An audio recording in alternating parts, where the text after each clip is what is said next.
Hey guys, welcome back. A few things before we get started tonight. Just a reminder, STARSEED Adventures Conference, Sedona, Arizona, December 11th through the 16th. Those tickets are available in the link below, starseedadventures.com. It's going to be great. You guys have heard us talking about it. A lot of our friends are going to be there. Go check it out. It's going to be a great time. That link is below. Don't forget Hopewell Farms CBD. If you're looking to try a new CBD oil, I highly recommend it. They have other great products too. You can get 10% off all their products with promo code Journey to Truth 10. And the Omnia Radiation Balancer, a patch you put on any radiating device, cell phone, computer, Wi-Fi router. It balances the frequency coming in and actually turns it into something beneficial to your body. It doesn't block it, but it balances, harmonizes it. And it's some really great technology. A lot of people love it. They have patches and now they have pendants you can wear around your neck. That link is below in the description, 10% off all of those products with promo code TRUTH, all caps. And don't forget about our Teespring merchandise. You can get 20% off all of our shirts and merchandise indefinitely since Teespring decided to raise all their prices. We have to, everything's going up. I know, it's crazy. It's crazy. But you can get 20% off all that merchandise with promo code 20 and back. That being said, today we are joined by Andrew Basiago, and most of you guys may know him as time traveler from Project Pegasus, but there's so much more to it than that. He's been on hundreds of interviews at this point. His most recent ones, I believe, have been with Dr. Michael Salla, and I highly recommend going back and watching all those. I think it was a 4-part series where he got in depth. He got into his testimony in depth, and they really covered some great ground there. And we're going to, for the sake of not repeating all the old same interviews, we're going to get into some new stuff today. So if you really want to hear his full story, you can go back and check out those interviews. I recommend it. But welcome to the show, Andrew. Good to be with you. Yeah, great. We're glad to have you. I've been looking forward to this one. Just for the people who don't know who you are, would you mind just giving a brief synopsis of your testimony and how you ended up here talking about this stuff today?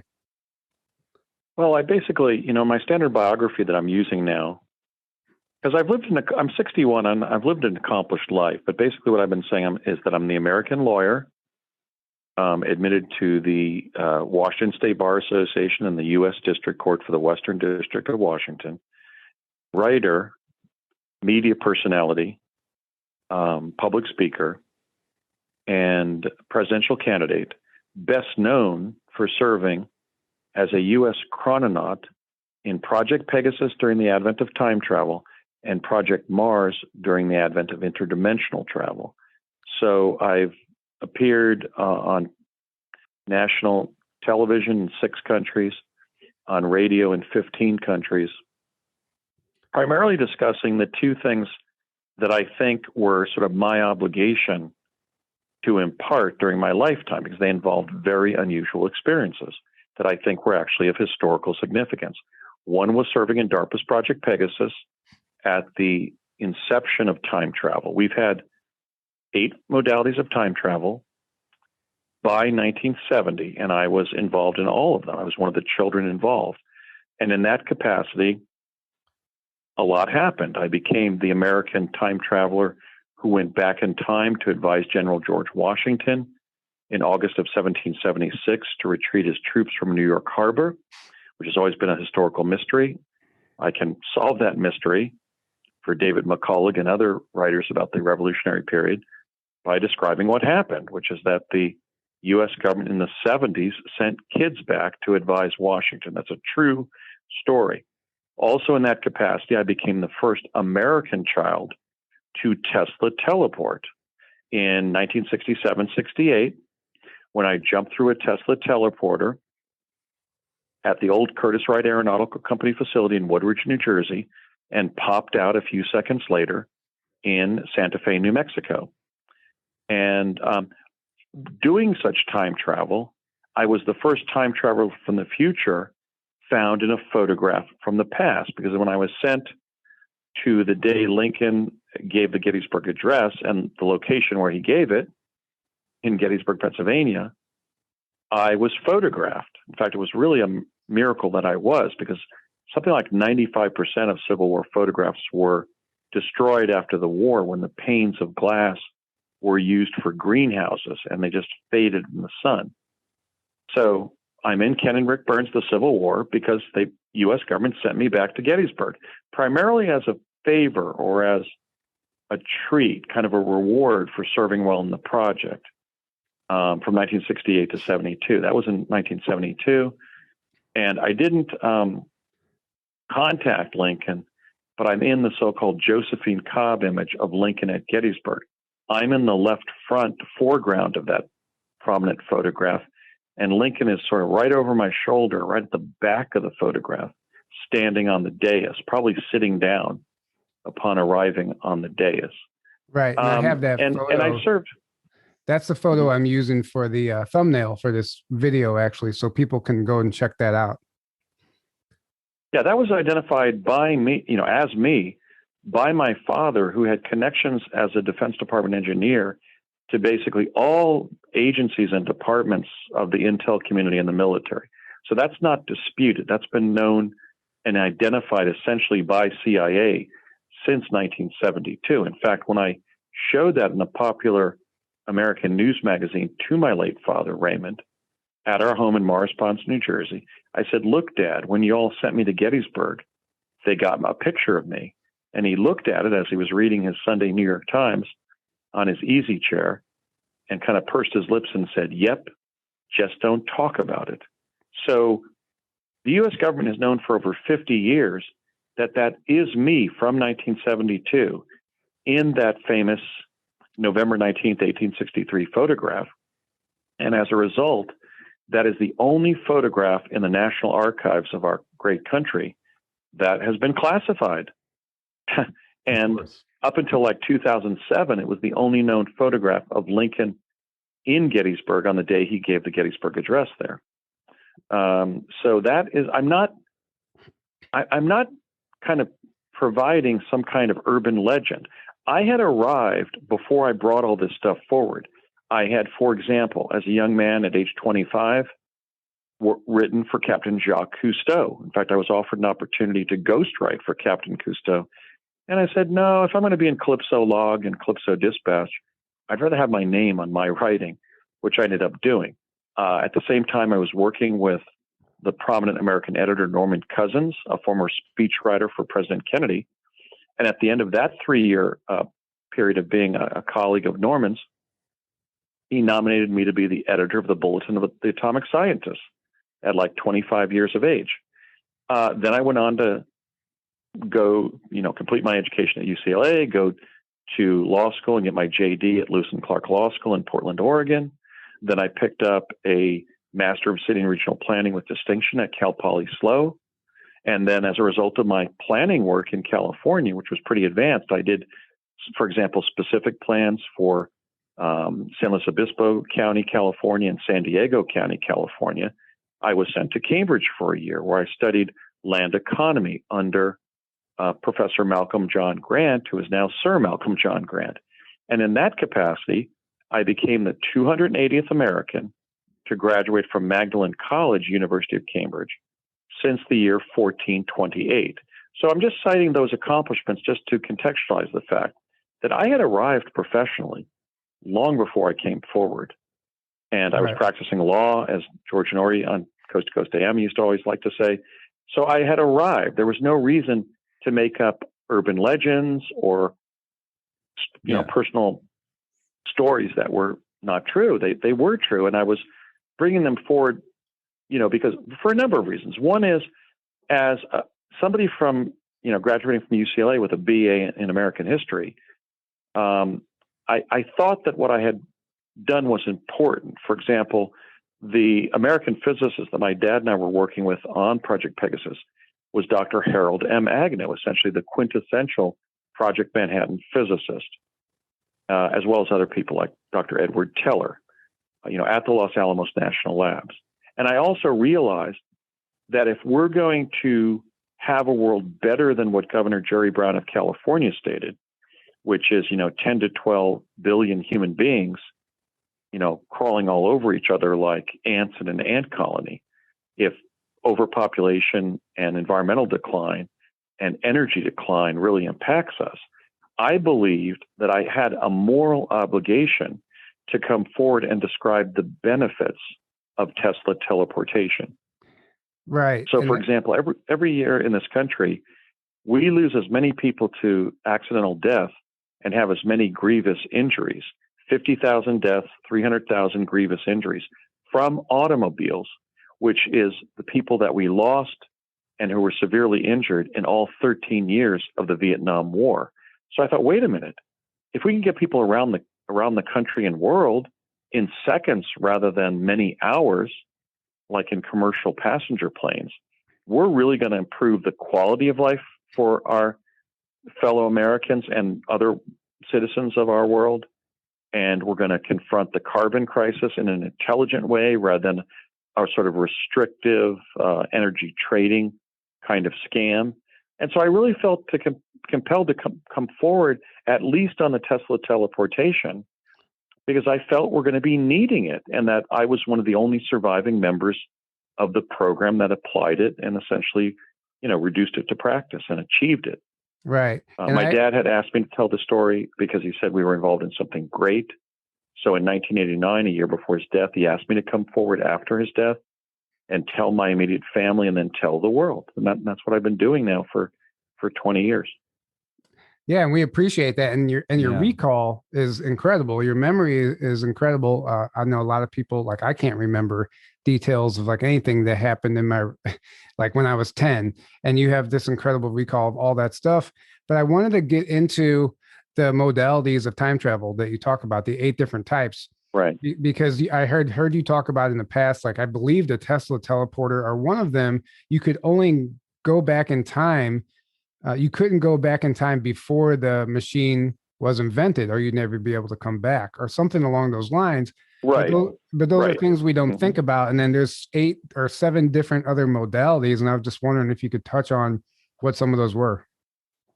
Okay. Well, the first one was remote viewing, which basically is psychic time travel, where you're seeing something at a distance, locationally and or in terms of time. So I was working, as were most of the kids brought into Project Pegasus, as a remote viewer for the Office of Naval Intelligence. Beginning in fall of 1969, I remember one of the things we were asked to do, we were shown the ensign, Annapolis graduation of Lieutenant Commander John Sidney McCain, who of course would become a prominent U.S. Senator from Arizona.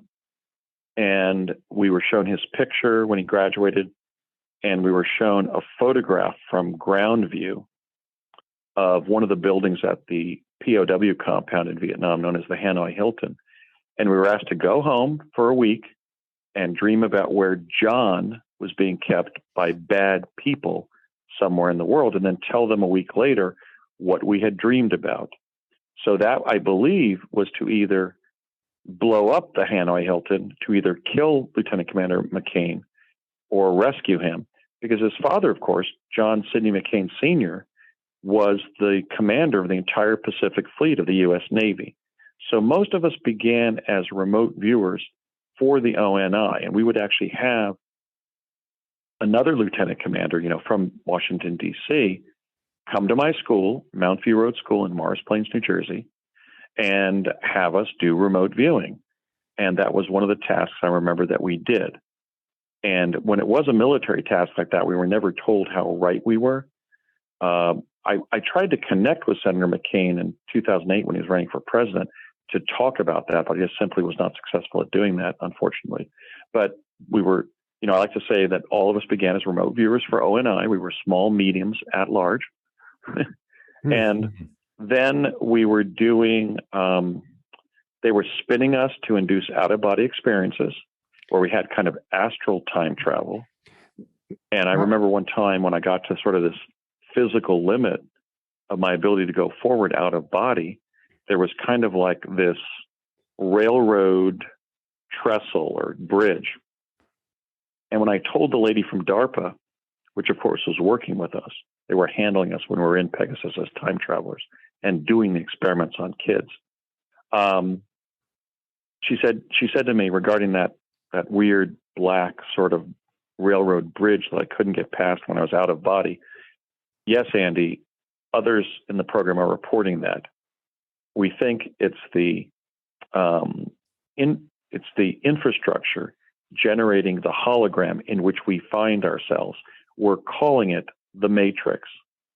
Now, that was, 29 years before the Wachowski brothers released the first of the trilogy of the Matrix series with Keanu Reeves.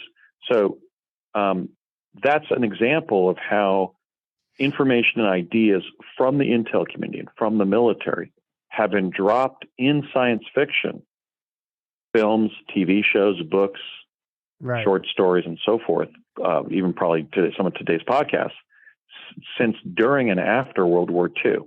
So that was the second type, was going out of body. Then there was a device Andy, that... One second, I want to ask you a follow-up question on that. You said they were spinning you. What do you mean by that? Were you like strapped to a table and they were spinning you at a high rate of speed, or what was that? Yeah, we were strapped to a table with our head towards the center of this round table on a stylus, and we were looking up while strapped in, so we couldn't, be injured by being dislocated from that table. We were strapped in on our shoulders and knees, and we were looking up at what looked like sort of what was that program by Rod Steiger? Twilight Zone. The Twilight Zone spiral image? Spiral, yeah. Yeah, so as we were spinning and our head was in the middle, we were taught to look up at that sort of time... what was it again? The spiral? Yeah, the name of the show again? Twilight Zone. Twilight Zone. It's been too long since I've seen it. Right. Anyway, so we were looking up at that spiral image, and which clearly showed it had been used for a long time, because it was kind of on a poster that was full of old cellophane tape and just very ancient looking, like they had used it for 30 years. And we were taught to just sort of soften our gaze. And when we would sort of space out and then drop down seemingly for a couple feet. And then we would pop out of body and actually go through the ceiling of the school and up into these higher astral realms.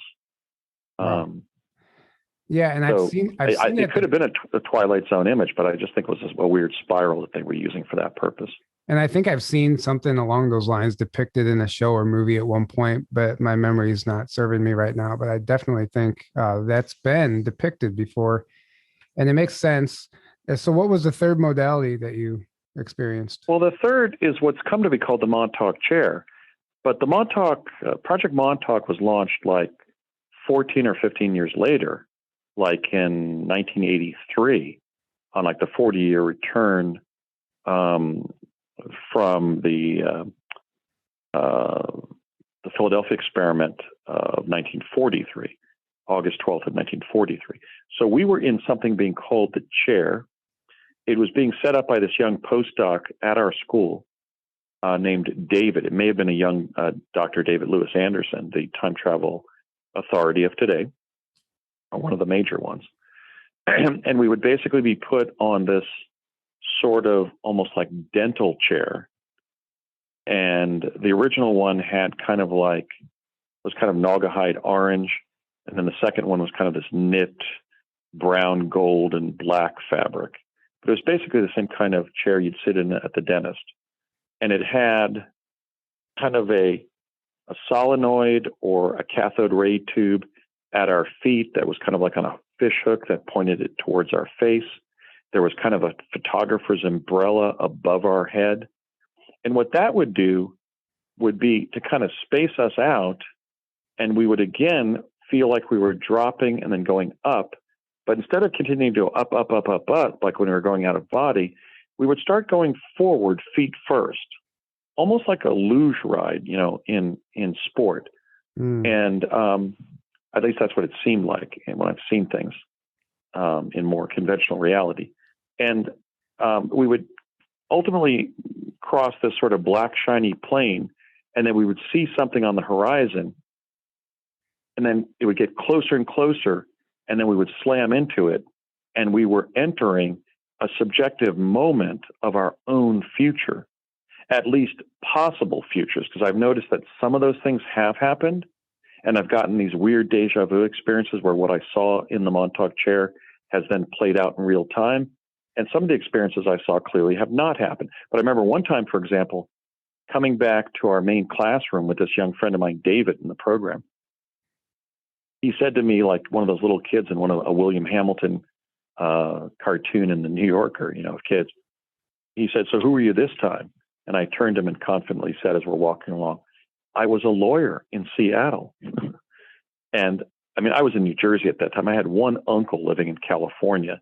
I had never been to Washington, except one time they had us teleport to Fort Lewis and back again to New Jersey, just to get used, when you're teleporting across the country.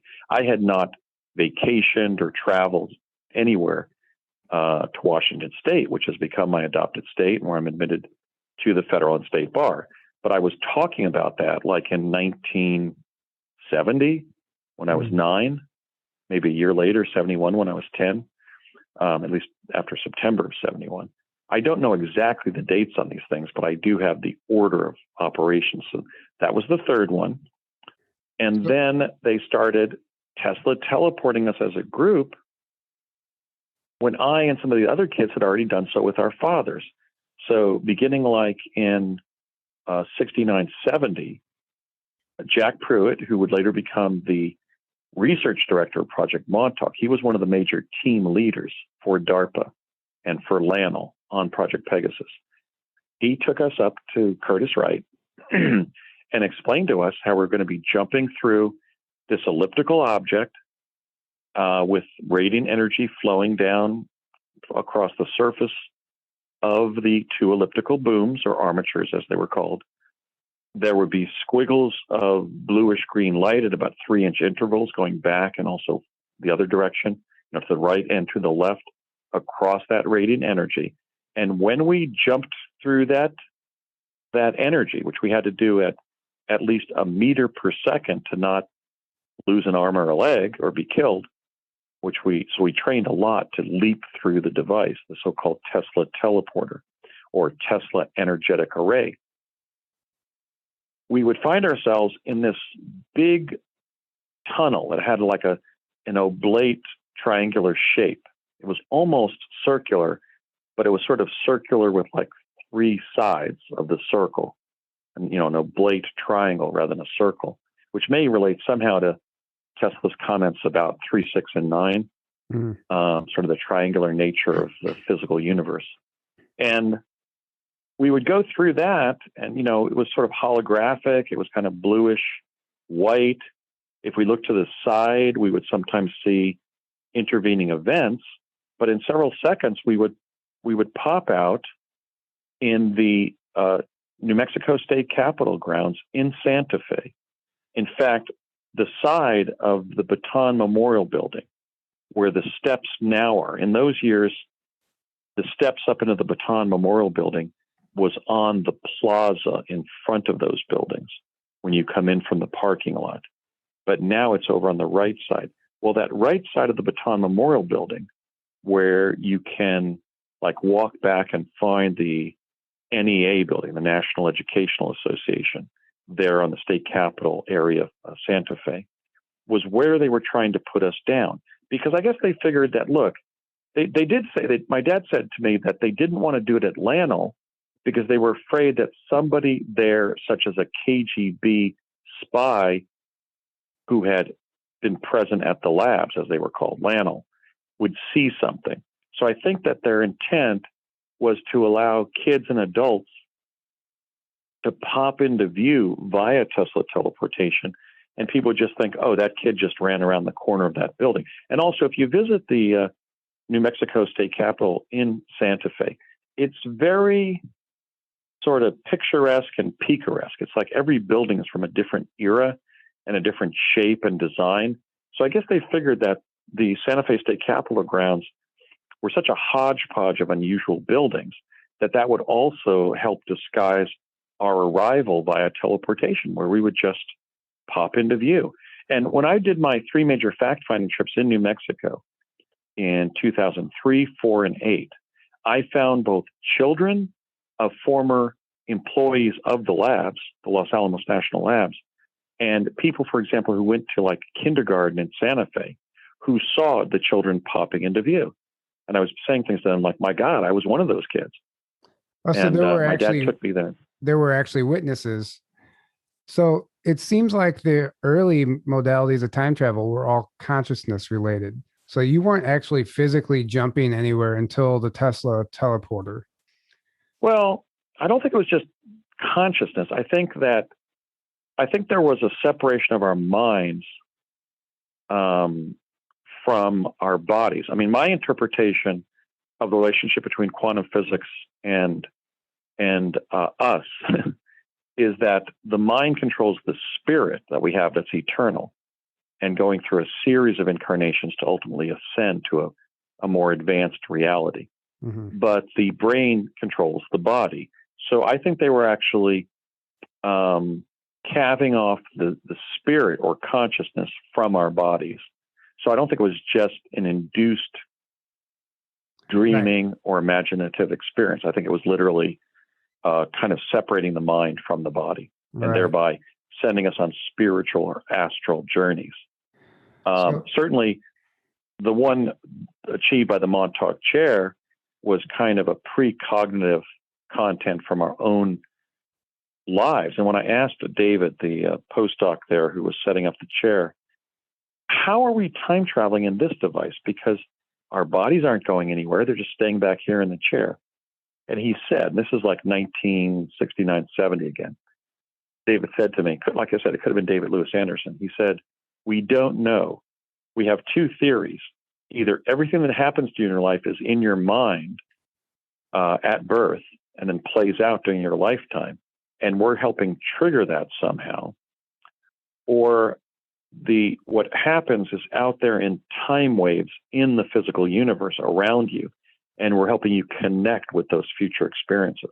But I do know that they knew and they confirmed that the Montauk chair had been a device that does that provides precognitive flashes of reality for an ET pilot to protect that ET craft from collisions in space when it was traveling at supersonic or even greater speeds. Right. The speed of light and greater even. Well, I'd like to, so there's so much to cover. I mean, we could spend probably the whole time on all these modalities of time travel. I have so many other questions also. But I am curious, and I know the audience is curious about these other ways of time traveling, because like you said that when we talked on the phone, like you're not claiming that you're a time traveler, you were a time traveler. And this is something that we see all over the place in our society. It's literally pumped into our subconscious mind all the time. It's possible. So I think if people understand the ways and the modalities of time travel, it'll help them to identify it. So after the Tesla teleporter, what came next? The next was the chronovisor of Ernetti and Gemelli. There was a Vatican invention of that device. It worked by putting an EM signal through an 8-sided bismuth crystal, and a cubical hologram would pop out on a stage. Now, when you're standing back from that hologram, it was a looking glass device, hence the assertion of a Project Looking Glass, which I cannot confirm. I encountered the chronovisor in Project Pegasus, and I actually saw Father Ernetti at the chronovisor array in Morristown Performing Arts Center in Morristown, New Jersey. And then, but if you were in the hologram when it was generated or propagated on the stage, you instantaneously went to that time place, as I call them, that time and place in time space. And so, for example, in summer of 71, my father and I were in New Mexico, and we were going to the Cerrillos Cultural Center in Cerrillos, New Mexico, down Highway 14 from Santa Fe. And they sent me to Ford's Theater on the night Abraham Lincoln was shot there, April 14th of 1865, 8 times. Now, the chronovisor proves a couple of very interesting things. One is that there is a multiverse. And the other is that when they were inventing these time travel devices, they weren't sure it was the actual time place as understood by us historically. Because, for example, when they would send me to Ford's Theater on the night Lincoln was shot, everything would change a little bit. And in fact, in 1971, I was at the conference at Sandia Auditorium with my dad and about 20 other people in the project. And one of the directors of the program got up and explained they were going to shut down time travel via chronovisor involving kids, not only because of the inherent danger of this device to the children involved, for example, being lost in time-space, but that every time they sent the same child or another child to the same historical event or place, it changed a little bit. So there is a multiverse. I witnessed the multiverse. And as a well-educated American individual, I felt I couldn't conceal that. The multiverse was like invented as an idea by Henry James, the American psychologist, in like 1880. Not a new concept, and it is not a science fiction concept. But I can confirm that there are virtually identical, similar, and entirely dissimilar events in time-space going on all around us. We are focusing on one during this particular lifetime. That is our frame of reference. But there's a lot else out there that other people have encountered, like people who go driving and then find an hour later they're back at their point of origin. That's because of dimensional shifts. And so Project Pegasus achieved not only time travel, but proof of the multiverse. So that was the chronovisor. 1 second before we move on. Did you want to say something? So that's like different timelines as a way to look at that, maybe as well?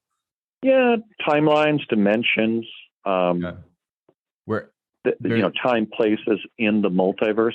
It's basically, now I've had people say, well, the multiverse can't exist because God is not a God of chaos. And I say, au contraire. With God, everything is possible, right? So yes. I don't think we can put limits on what I tend to call the great Imagineer. Whoever the supreme being is, and I don't say his, the supreme being is so brilliant that we can't even fathom the capabilities of the supreme being. And think about that in terms of the complexity of our bodies or of our solar system or the beauty of plants and animals on this planet and so forth. A blue sky with, puffy clouds. In other words, the supreme being that created everything, including us, is certainly brilliant enough to have created an ultimate universe, maybe even in quote unquote his own mind, in which many things are going on at the same time, like, I don't know, 1,000 different versions of the assassination of President Abraham Lincoln for reasons that we can't fathom. But that's what we did prove in Project Pegasus. So and they actually began shutting down some of the activities in the program because of that discovery. So at one point, you actually, I know we're jumping ahead here, but since we're talking about timelines and dimensions, you actually traveled back to the wrong dimension or the wrong timeline. You went to your house and there was a different family there. You spent a year there, and eventually they were able to communicate back to your original timeline and get you back home, which would lead me to believe that they have a device that can communicate in between dimensions. Is that true? Exactly. Yeah. What happened was I teleported home to New Jersey. It was the same Curtis Wright. It was some of the same staff members, so I didn't feel concerned. I was driven home on a school bus back to Mount View Road School, my elementary school. I walked home through the woods to our house on Countrywood Drive, and I went to the front door, and rather than being open as we would keep it, it was a very safe neighborhood to grow up in and live in.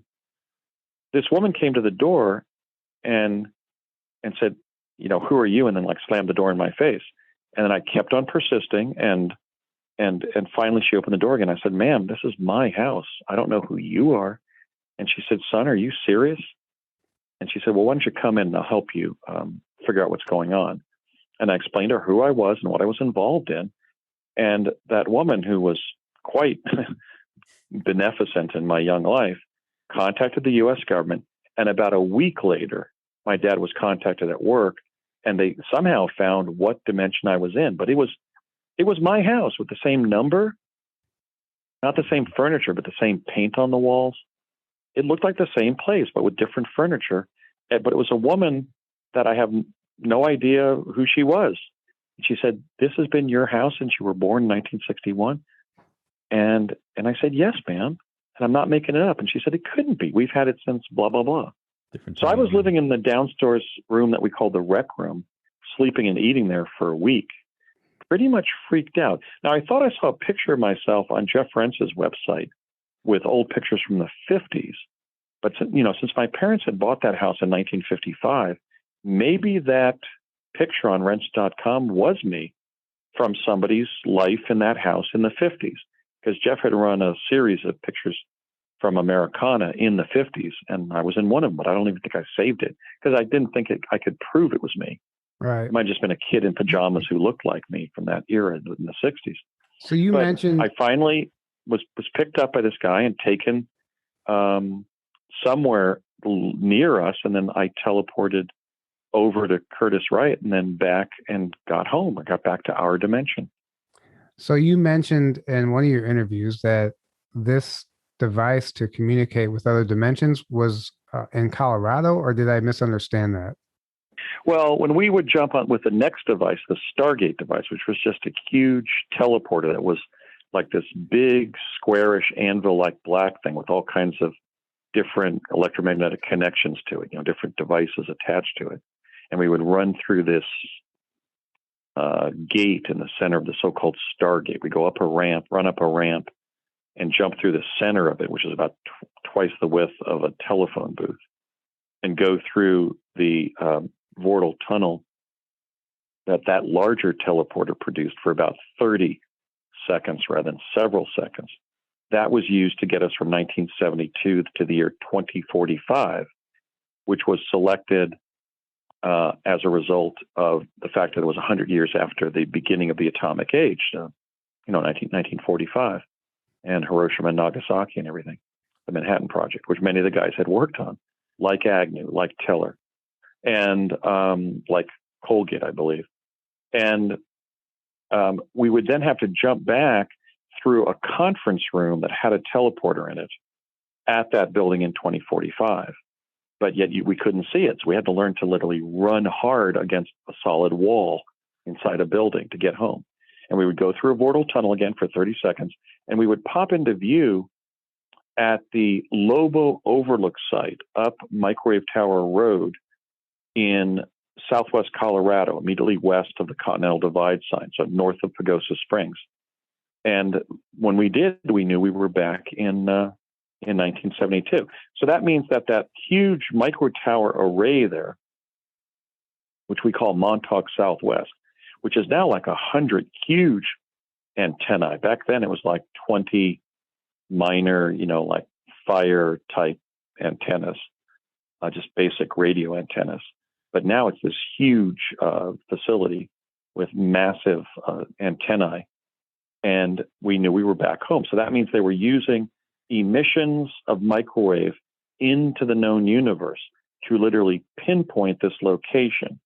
So when we put that together with the fact that my dad and his colleagues were able to get me back from that dimension that I had been accidentally teleported to and went home to the right house, but the wrong family was living there, which was pretty terrifying for a 10-year-old. Right. Who loved his family of 7 very much and who were very wonderful. It means that, we can only extrapolate and conclude that Project Pegasus had the ability literally to communicate between dimensions. So the relevance of that to understanding the function today of the deep state, for which my definition is basically a U.S. intelligence community and military operatives who are basically violating our human rights, basically one that's engaged in abuses of power, is that the deep state has had communication between dimensions for 50 years. And that has to matter. The conception that Weber has arrived at of a chronarchy on some level has to be true. Because when I was on Project Pegasus as a child, I met in the early 70s, I met both Presidents Bush, 41 and 43, and President Bill Clinton, when they had just been told of their presidencies years later. So I don't think they were engaging in making presidents, but I do know they were engaged in informing presidents of their destinies as leaders of this country. So we have to ask, what else have they been involved in studying in the future so as to manipulate events? Now, I have to add the caveat that I don't fully embrace the theory of the chronarchy as proposed by Weber, because the problem of retrocausation and protocausation, and I could go on at length, I could do a whole show on this, but basically you can go backward and forward in time to fulfill the past and future, but not to change it into a different outcome because you are in the past or future. So there's no way to be there in real time and change it from what it's already known to have happened there in those locations when you study them via something like teleportation-based time travel by going there, or chronovision by looking at it, or chronovision by standing in the hologram and going there. So they were able to study past and future events to get more information, more intelligence, which is the function of the CIA, right? 80% of the CIA are analysts, right? Not operatives. But it's difficult to change the past or future, if not impossible, so that, and still preserve at least the quality of the information you've collected. So it's a bit of an oxymoron if you try to change it. So yeah. So I don't believe we've been changing the past or future, but I do believe they've been studying it to engage in contingency planning. But after all, those are their contingencies, not necessarily ours. Right. So if you go in the future and gather intel, then come back and try and change the timeline or change it, just by changing it, you've already, your intel is no good anymore. Well, if you're changing something in the past by going there, I think it's even doubtful that we were. So, for example, look what happened when I went to Gettysburg to see Lincoln give the Gettysburg Address. Before I was born, I was already in the photograph going there. Time travel is time travel. It's a journey to that time place when it occurred in real time. It's not a second occurring of that time and place or that event. And that's one of the misconceptions that science fiction has given time travel. When you time travel, you go to that real-time location. You don't go to a second playing of that time and place. So I was in the original November 19th, 1863 environment of Gettysburg when Lincoln arrived there and gave his speech. In fact, I didn't hear his address because I faded from view and went back to East Hanover, New Jersey, and the next time travel device we can discuss, which is the plasma confinement chamber, before Lincoln began speaking. But I did hear the incredibly rapturous and uproarious cheer that went up for President Lincoln in Gettysburg, Pennsylvania on the day he gave that speech. He was a very popular president in Gettysburg 4 months after the battle there in July. So before you go too much further here, I have a couple questions. So one, sure. I think I remember you talking about seeing future events, and so they knew they were going to happen. I believe you mentioned 9/11, and I believe you mentioned the internet. They knew both of those things were going to happen. And then the second follow-up, and I'll just let you go, is, so you said you phased out of that reality at the Gettysburg Address. So that would implicate that technology that they used, you didn't have to run back through a wall or come back. Your time eventually expired, and you just came back to your point of origin. In the case of that time travel technology, that was the plasma confinement chamber. It was sort of a big lucite chamber about the actual length and half the width, and maybe 14 feet high, of like a standard tennis court. And we would go into that lucite chamber on the right side through a door, and we would walk down to plasma under confinement, all this beautiful opalescent colored swirling plasma on the far end of the plasma confinement chamber, developed by my father and Dr. Sterling Colgate, the president and dean of physics of the New Mexico Institute of Science and Technology. And as a result, there'd be sort of this trapdoor sensation. And rather than just screaming vertically through a vortal tunnel like we did when we were teleporting, when we were dropped through that field of plasma with the plasma confinement chamber, and probably exposed to radioactive plasma, because it was radioactive plasma, and my dad was giving me shots of vanadium, he said, to protect my teeth and bones from radiation. Just as I was getting exposures to gamma radiation at Allied Chemical in Parsippany, New Jersey, to lighten my light body to teleport. So I was being used in an advanced project, no question about that. But anyway, we'd have this trapdoor sensation, and just like the image of a sort of a time tunnel in What the Bleep Do We Know, where it's kind of like goes hither and yon and up and down, and you're thrown all over the place. It was like that for about 30 seconds, and then we would be spit out at the historical locations, all time travel to the past via plasma confinement. Even at a time when we'd already punched chronovision forward in time. In fact, I was the first forward chronovision probe performed on November 5th of 1971 at ITT Defense in Nutley, New Jersey. But in the plasma confinement chamber, we'd go through that rather deracinating, flying all over time space. I remember losing my hat, both shoes, and a sock, which were some of the clothing that John Lawrence Burns outfitted me with when I got into the town of Gettysburg when they sent me. But then we would, after the tunnel closed, we would be popped out, very kind of shaken up because of the ride. It was very, all over the place. It was more than an e-ticket ride. And I would always smell a burst of ozone. I don't know what that means. I'm not a physicist or electrical engineer like my dad was. And we would then, in that case, I then walked into Gettysburg, the town, from the farmland north of it, where Gettysburg College now is. And it was so tiny, I couldn't even believe that it was Gettysburg. It was just a series of several shops with wooden sidewalks with like 3, maybe 4 stores at most on each wooden sidewalk. And so that was plasma confinement.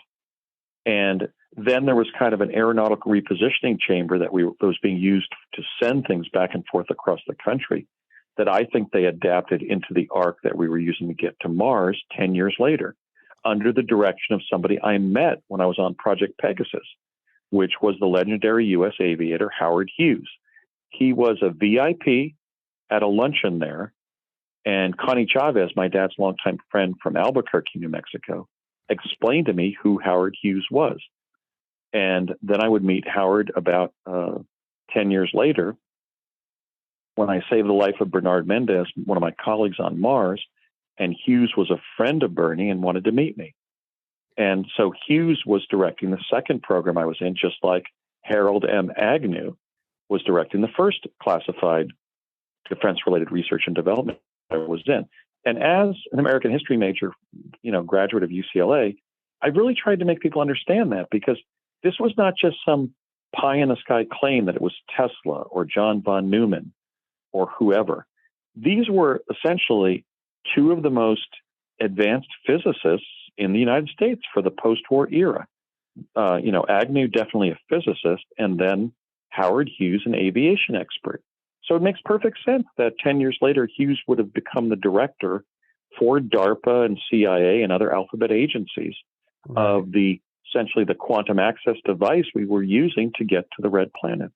So before we get into the red planet, because I do have some questions about that, I just wanted to understand the technology. So whenever you phased out of the Gettysburg Address, you just phase out of that reality and you end up back in your body in this time, right?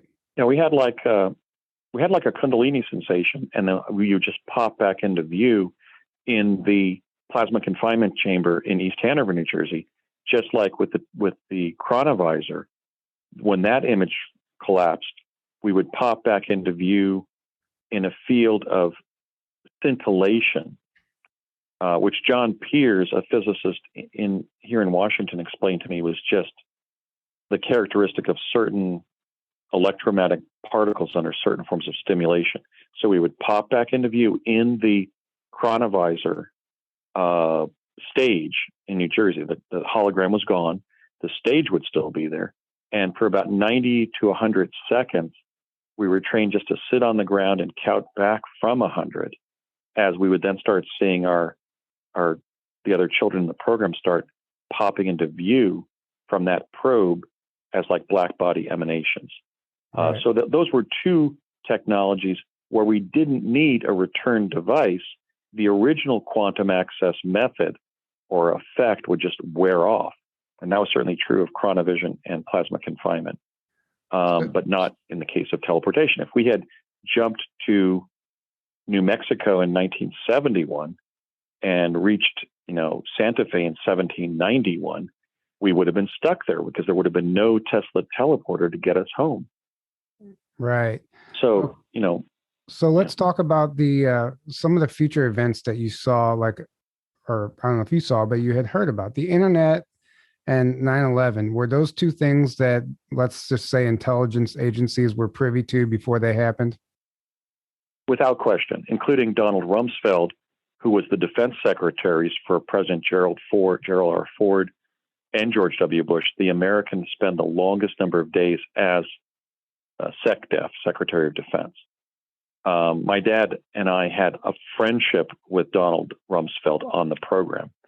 I've said he was a pretty nice guy. I trusted him. But anyway, Rumsfeld, when he was defense secretary during 9/11, we know at a minimum that he had been in a classified defense program where 9/11 was detected and being discussed about frequently. That may be that reason that FBI agent was put in the Twin Towers. I think it was John O'Neill, something like that, or William O'Neill. And then I was present at a restaurant in New Mexico. I don't know which town per se. It was probably Albuquerque, where John Alexander McCone, who was director of Central Intelligence from 1960 to 64, the very time span when, sadly, President John F. Kennedy was assassinated, that was discussing with my dad what the internet was going to be.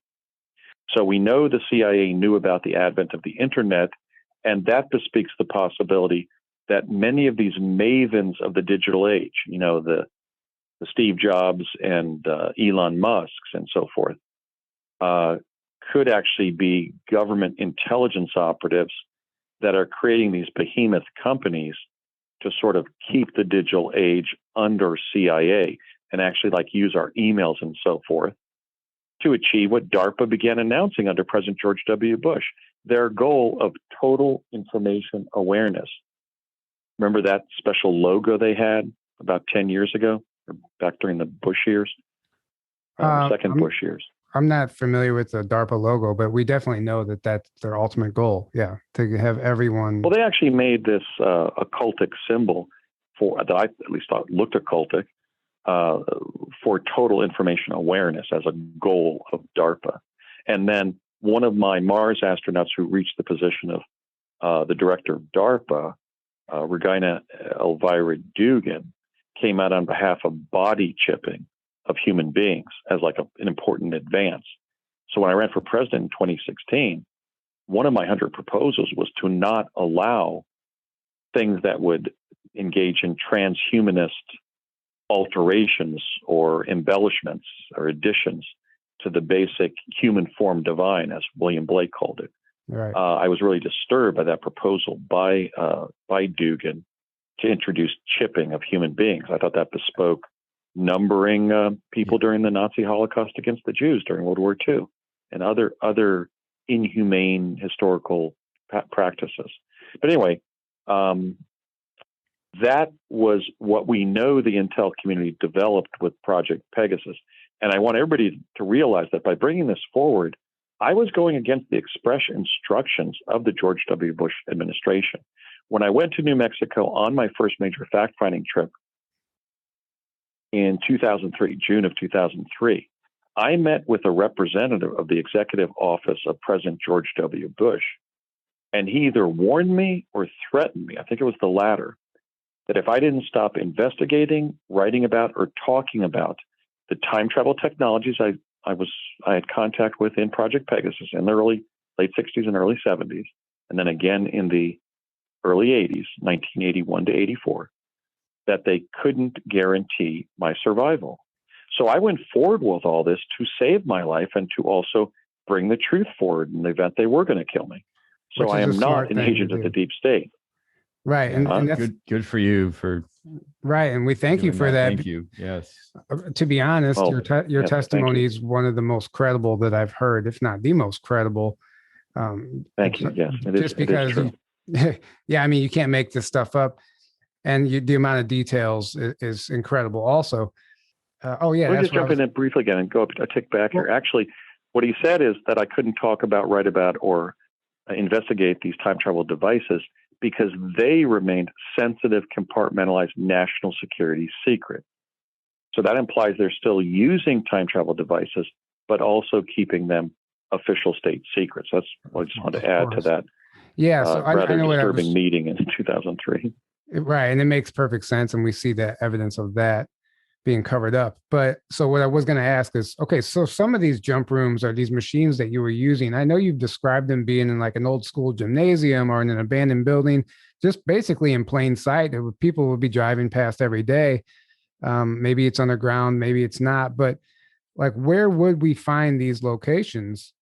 And are they obvious? They were placing them in non-discrete locations in New Jersey, Ohio, and New Mexico. So let me explain that. In New Jersey, they were always classified defense contractor locations for the most part, like ITT Defense in Nutley, like Curtiss-Wright in Wood Ridge, like originally the General Manufacturing Company in Convent Station for Chronovision, which they then moved not to the Morristown Performing Arts Center in Morristown, New Jersey, after it was built, but when it was under construction. So they were kind of expert in hiding things in plain sight, either in defense contractor locations, where I did get some witnesses in the defense industry to the Tesla teleporter at Curtiss-Wright, a man by the name of Captain Lewis B. Wary, who unfortunately has now passed. But I did get his testimony to confirm my memories. And then in Ohio, when the teleportation from New Jersey to New Mexico or back again, New Mexico to New Jersey, was weakening too much and essentially failing, we would be decanted to just a grassy lawn a couple blocks up the street from the Solon, Ohio-based Swagelok headquarters. That was a company founded by Fred Lennon to make like precision pipe fitting for engineering companies. In fact, we had a tour by Mr. Lennon, and that had a Tesla teleporter over on the right side of that one-story building at that time, at least.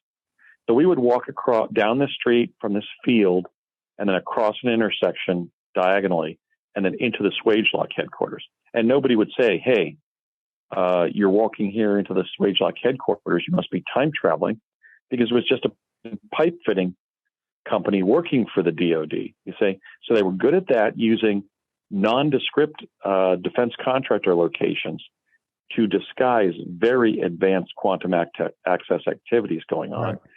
And then the same thing in New Mexico. I mean, the Cerrillos Cultural Center was kind of a cultural center for the people of that town, built by the WPA during the Depression. It was owned by this couple, Joseph and Josepha something. It would later be purchased by the Sarkeesian family and then by Jesus Morales, an artist. So it was sort of in private hands, even though it was a cultural center with different facilities. Somebody privately owned it. And I don't know exactly how the DoD dealt with them to use the Cerrillos Cultural Center for both Chronovision and the Stargate. They were putting the Chronovisor on their symphony orchestra stage in the main building. And then they were putting the Stargate on the Olympic-sized basketball court. And the meet and greet kind of speech we got from Rumsfeld was down in an auditorium that seated about 30, like a story underground. And after that floor burned off when the Sarkeesians owned the Cerrillos Cultural Center, that's now kind of an amphitheater that's visible from the surface, from the ground. It looks almost like an artifact type of amphitheater from, 2,000 years ago or something. But we went down there and had a little kind of intro to keeping the project secret by Donald Rumsfeld. Again, the defense attaché to DARPA's Project Pegasus, long before he was even President Ford's Secretary of Defense. And because this was all during the Nixon years before Ford. And at least my experiences in Pegasus, and then Mars, of course, was during the Reagan years. So before we move on real quick, I want to I have a question about the chronovisor. I think I've heard you mention, and I've actually seen an image floating around on the internet, which we've actually showed that image on our Project Looking Glass episode with Brad Getz. But there is apparently a photo of Christ. So they were able to go back and take an actual photograph of Jesus Christ, and that picture is floating around on the internet. I was wondering if you could confirm that, and did they go back to that era with chronovisor technology? I wasn't shown a photo of Christ. I was shown about a 20 to 30 minute film loop, like a 16 millimeter black and white video production of the scenes from the ministry and the crucifixion of Jesus. And that was shown at Sandia National Labs in summer of 72. And when my dad and his friend Connie Chavez and I were walking out of that, the holding of that film viewing, his friend Connie Chavez was a devout Catholic who was very disturbed. She couldn't even look at the screen. And let me tell you, Jesus suffered just in a horrendous, horrifying way on the cross. I found difficulty watching it as well. And as a 10-year-old in summer of 72, I felt the evil of those images was so evil that it was like a swarm of hornets buzzing in the center of the small room that about 20 of us were watching that film in. It was kind of like a privilege to see these scenes of Jesus's execution. But then when we were coming out, I have to be consistent with the truth. I don't share this as a proselytizer of faith in Jesus's divinity or anything like that, even though that is my religious belief. It happens to be, but I'm not a proselytizer. We're coming out of that viewing, and my dad said, "Connie, I don't know why you're so disturbed by this." She said, "Ray, how do you think I should be disturbed by this? They were crucifying my Lord." And he goes, I know. But we also got footage that 3 days later, 2 angels show up in Jesus's crypt.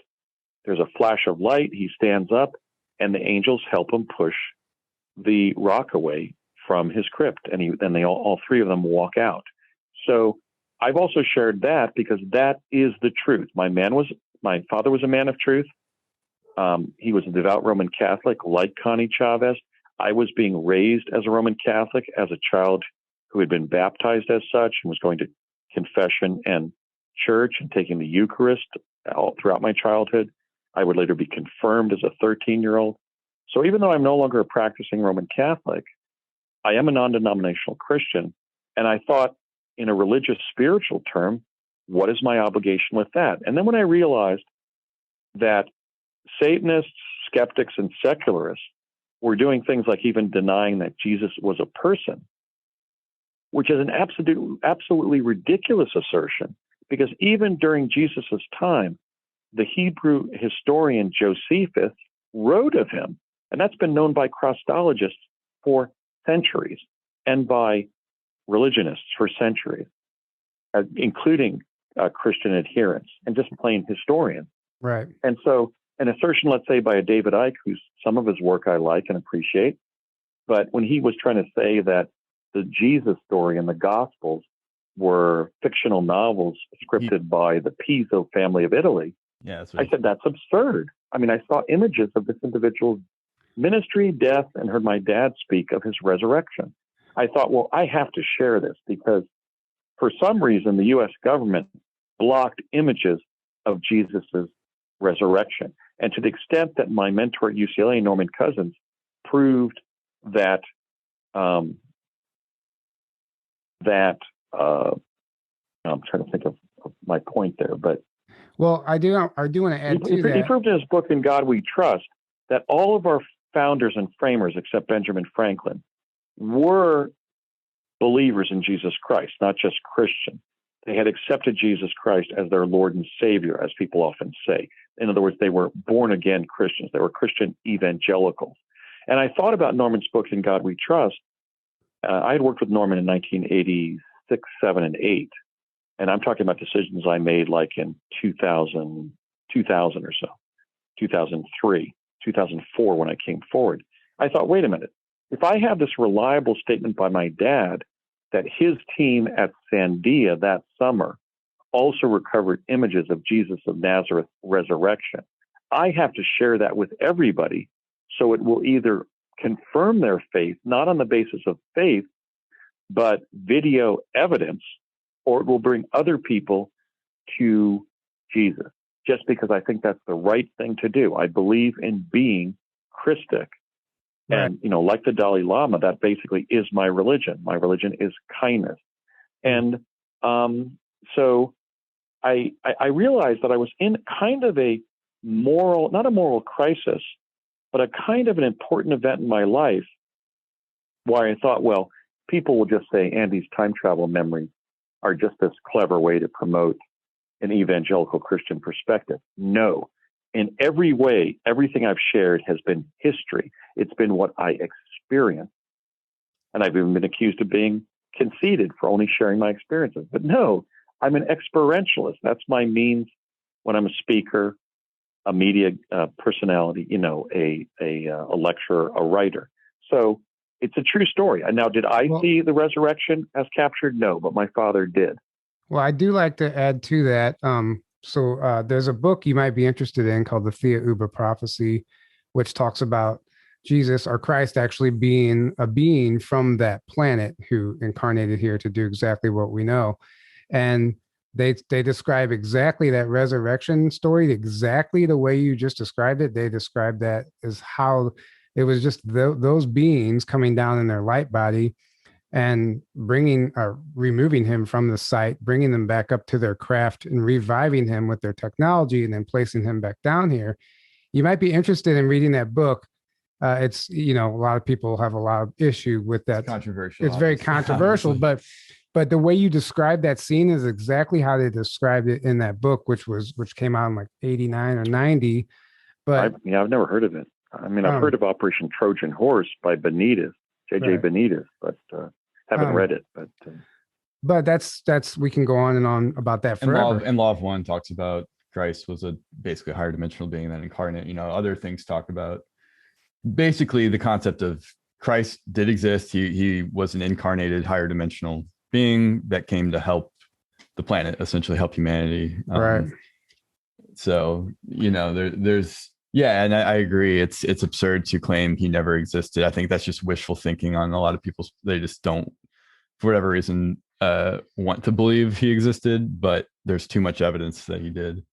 And I mean, people are just sharing David Icke's claim without any exploration with Christologists or, even, cardinals or whoever, right? College professors, that about the fact that Jesus's reality of having lived was confirmed by the Hebrew historian Josephus during his lifetime, and that's evidence. Right. Exactly. So we can't ignore facts and evidence. Right. Exactly. So I want to move forward a little bit here to Mars, and one thing in particular that struck me as interesting was you would talk about these skulls on the surface of Mars that were your access points to the jump room, but you never clarified, at least I didn't hear you clarify, what type of skulls were these? Were these giant human skulls, animal skulls, or were they man-made? They were huge animal skulls that I didn't recognize as a fairly knowledgeable individual from this planet. In fact, some of those were captured in when I published The Discovery of Life on Mars in 2008. That was the first written work on Earth to show evidence of life forms on the red planet. And then 25 very talented anomalists have contributed to our findings at our Facebook site, the Mars Anomaly Research Society, which I created when I wrote that paper and published in December of 2008. And yet that paper was going to be such a landmark publishing that I was briefed on it as a result of the quantum access capability of the U.S. government going back to 1968. So when I first started teleporting between New Jersey and New Mexico and back, my father came home one day with certain expurgated passages from my 41-page paper that I wouldn't publish for 40 years in 2008. And then a year later, in summer of '69, he showed me my image of the humanoid being on Tsiolkovsky Ridge, which is to the rover data sort of what the face on Mars on Cydonia is to the satellite data from the red planet. So this all kind of overlaps Project Mars because, for example, one day at the La Hacienda restaurant, my dad asked Connie Chavez to walk across the floor of the restaurant with her, and they talked quietly in the corner. And I kind of zigzagged my way over there, as kids do. They finally hopefully get to where they're being encouraged not to hear something. And I heard Connie say to my father, is this before or after he discovers all those creatures up there? So he must have been telling her about the fact that I was destined to be sent to Mars via one of these emergent technologies. And I think it's kind of interesting that Howard Hughes was a guest of honor of Project Pegasus during those years for a dinner. And that he told his third wife, Eva McClellan, from Alabama, that she thought he had said that he was spending time with stargazers somewhere out in the country, as described by Major General Mark Music and Douglas Wellman in their book Boxes: The Secret Life of Howard Hughes. But I think he was saying I was spending some time with stargaters somewhere else in the country. So I literally heard my dad telling this longtime friend of his in New Mexico, somebody he met back in 1953, 54, when he was flight testing the ramjet engine at the White Sands Missile Proving Ground, or Curtis Wright, I guess. She asked, very concerned, is this before or after he publishes those images of all those creatures up there?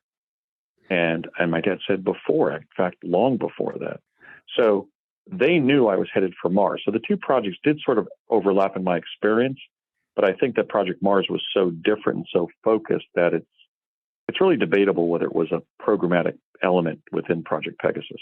So what do you think, why do you think they used the skulls as access points? Was that just because there's easy cover, or did they place those skulls there? Were they naturally found there?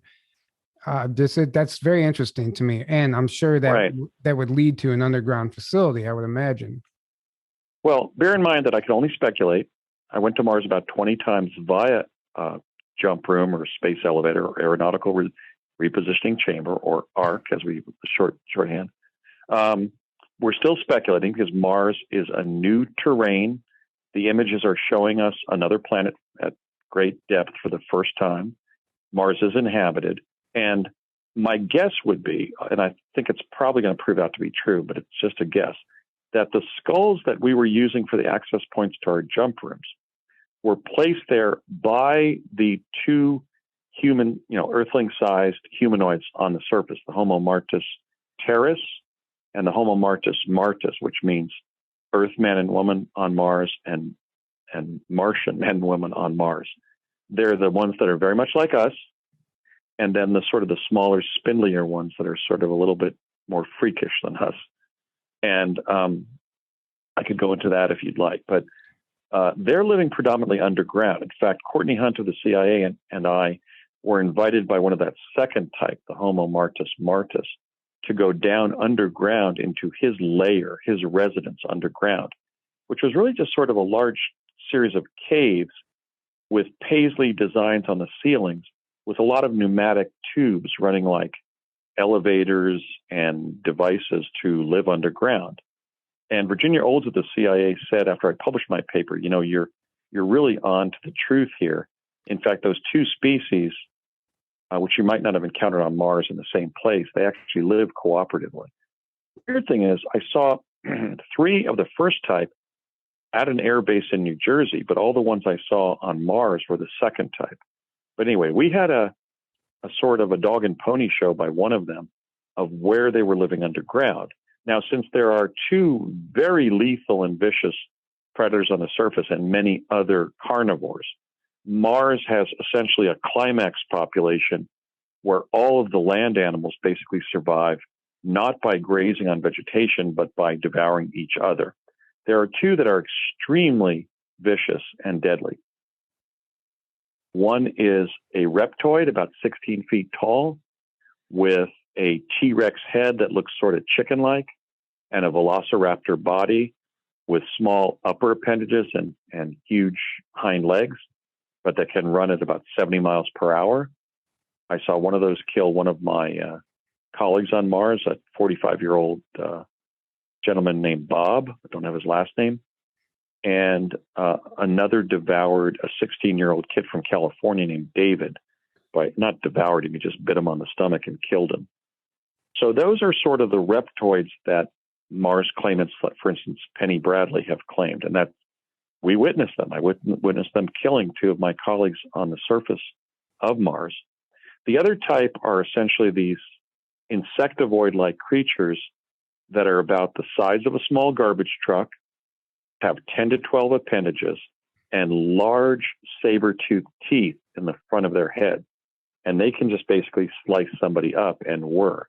That was the creature that William Brett Stillings and I spent like a mile running away from. We just exhausted ourselves running away from that creature the one time we encountered it. Because Mars has oxygen. It has blue skies. Oxygen is a clear gas that refracts blue. So there's many times when you're on Mars where there is a pale blue sky, kind of like a baby blue sky. But it's a very deficient of oxygen. I would sometimes get the hypoxia with the pain in the legs and feet. I still have some pain in the legs and feet from that experience or set of experiences. And yet the oxygen in some places is as deficient at, let's say, 10 to 12,000 feet above sea level on Earth. So it was really miraculous that I was able to save Bernard Mendez's life by carrying him a mile to safety on my shoulder. You mentioned in an interview, you asked how you were breathing on Mars, and they told you the lithosphere. Did you get any more information on what that was? Well, we were breathing unassisted as humans from Earth. But when I asked Courtney Hunter, the CIA again, I said, Courtney, how could we be breathing up there? I mean, there's such little vegetation. And he said, the lithosphere. We believe that oxygen is seeping from the rocks, both on and above ground. So, again, I'm not a planetary scientist, so I don't know whether that was valid, but that's what they said. But it was definitely deficient in oxygen. A couple times I got the tunnel vision from hypoxia. And that was quite disturbing because I said to a couple of my colleagues, I'm flaking out. Watch me. I've got tunnel vision. And they said, just use your ventilator. We had a ventilator that we could kind of move a rocker arm back and forth and produce oxygen. But most of us seldom used it. I mean, I dispensed with it after my first trip in July of 81. And there were even American astronauts smoking on the surface. So really, go figure. I've never been a smoker, so I didn't have that issue. But I think one of the most crucial points about this whole thing that you mentioned, it was that you were calling it interdimensional transit to and from Mars. And there was actually question that it actually wasn't Mars, but a planet like Mars, or Mars in another dimension. And I don't remember his name, but Kerry Cassidy had a whistleblower come on years ago who came forward and said the Mars that the gentlemen are speaking of in the secret space program exists in another dimension. And that was the first time I had heard him say that, or heard anyone say that. And then you are claiming something similar might have been the case. And I was wondering if you could elaborate on that. Yes, my point has been basically, and it's certainly shared by my colleague Bernard Mendez, although Bernie's kind of dropped out of the truth movement because he's dealing with health issues. But my point was, look, if you drive into Pasadena, California, it says something like Pasadena next 6F. Now, when we were jumping to Mars in this interdimensional device, the ARC, which was basically an elevator at 999 North Sepulveda in El Segundo, California, that would morph from a box-like structure into a cylinder and then back again. And then the far wall would open up like an elevator door. And we were in the sub-basement of one of the 7 or 8 jump room facilities on the Red Planet that we were accessing as Americans. I can't speak for the alleged German presence there, but that's basically the experience.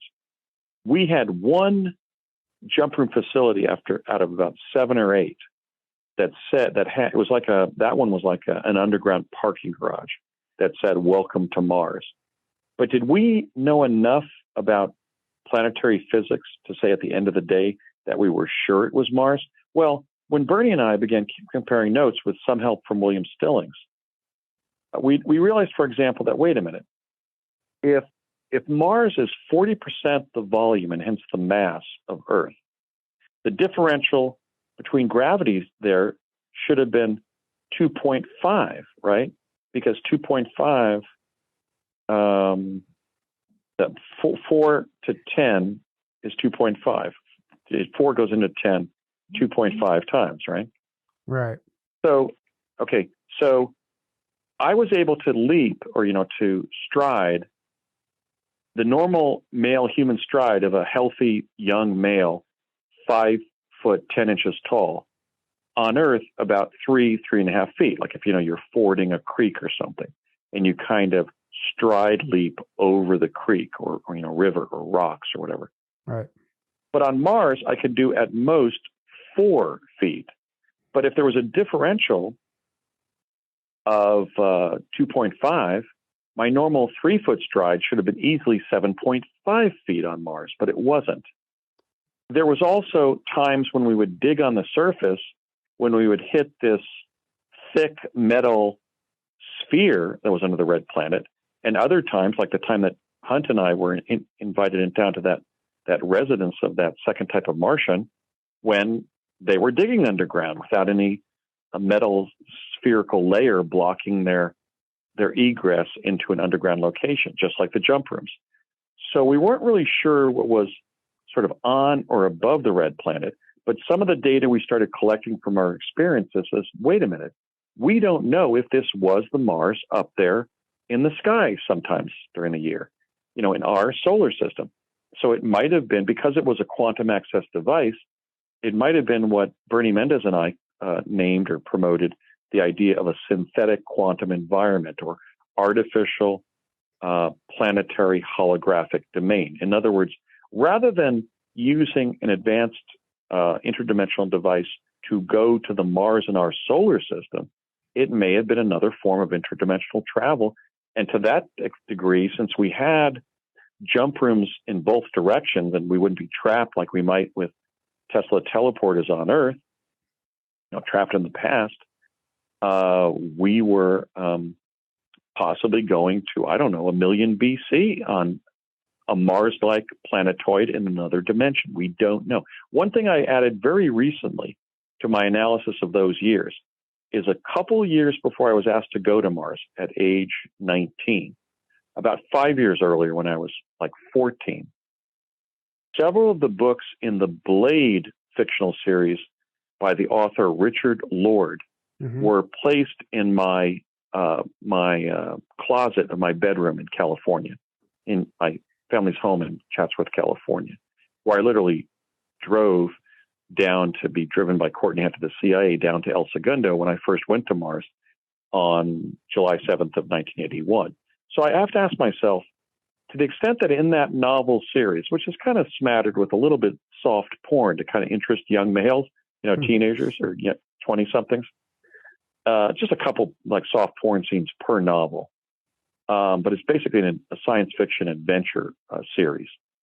Blade was getting to the past and other dimensions in a box-like device.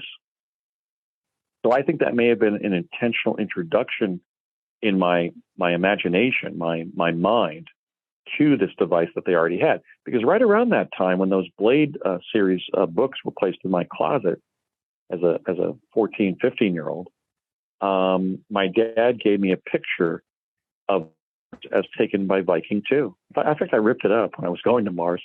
I was so disgusted about that. So I suspect that those things were sort of intelligence community military ploys to introduce a young California guy to where he was going. Basically, a Mars-like environment, or at least know what Mars looked like, so that when I was sent, they could figure out if it was another location arrived at interdimensionally rather than through rocketry or direct transit. And that's supported by the extensive questioning that Ed Dames would give us for a half hour to an hour every time we came back. It was like one of those famous, Ed Dames sessions of what happened next. Okay, then what happened? And he's done that with multiple people, including remote viewers. But that's what he would do for like 30 to 60 minutes every time we would come back. And then he would space us out with the American reverse engineered version of the Soviet LIDA machine, which is basically a memory suppression device. So, okay. I strongly suspect it was interdimensional travel to a Mars-like planet in another dimension. Well, there's two things. So using gravity as a guideline, I don't know how efficient that is because, mainstream physics doesn't actually quite have, I don't think people fully understand what gravity is and how it works. And just because it works that way on Earth doesn't mean that those same laws apply on another planet. We don't know. I don't know. That's my opinion, obviously. But when you got to Mars, let's just pretend it was in this reality. How long would you say humans have already been there by the time you got there? When do you think this stuff was established and by who? Well, both when we were going in the 80s and then when I began to use NASA's data to write the discovery of life on Mars and found the Martian, the leading contemporary Marsology organization, the Mars Anomaly Research Society, or Project Mars at Facebook, for example, projectmars.net. We put out a lot of material. It's not really arguable, as Dr. Sala recently tried to claim. It's just not arguable that it's Andes pareidolia. That's like claiming that President Kennedy hasn't been assassinated yet. It's just not happening. I believe that I think it's possible that it could have been Mars to the extent that when we were, in answer to your question, when we were going initially, it took about 20 minutes from the time we stepped into the space elevator and it morphed from a box into a cylinder and back again before the far door opened up and we're in the sub-basement of a U.S. facility on the red planet. But then as the planet Mars was drawing closer to Earth in its irregular roughly 2-year orbit around the sun, our sun, in this dimension, it shrunk down to 8 minutes so that rather than 1 or 2 astronauts, 3 or 4 could go in the jump room at the same time. I did that, for example, with Stillings, Mendez, and Sotoro, who later changed his name to Obama, a number of times with all 4 of us in the jump room, either going or coming back.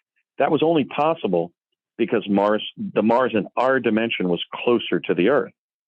And the time in the jump room, as a result, shrank from roughly 20 to 8 minutes. So that, unlike the bizarre differential in terms of gravity or weight, mass, that scientific outcome seemed to prove that it was the Mars in this dimension. And so as we were developing that, and Ed Dames was even denying that he was our instructor, which he was, and he was interviewing us after every trip there, I was concerned that the American sort of scientific community and government and culture had not grasped its mind around these questions. Was it in another dimension because the stride that we should have been 7.5 was only 4? I mean, because I was healthy, but I was never really an athlete. I mean, I could leap across a creek of 3 or 4 feet, but not leap 7.5 feet like I was participating in the Olympics or something as a jumper. Right. So that supported the premise that it was the Mars in our dimension. So in this solar system, in this dimension. So, but you didn't answer the question on how long do you think humans have already been there by the time you got there? Oh, okay. Yeah, let me go back to that. I started that, but then got off that.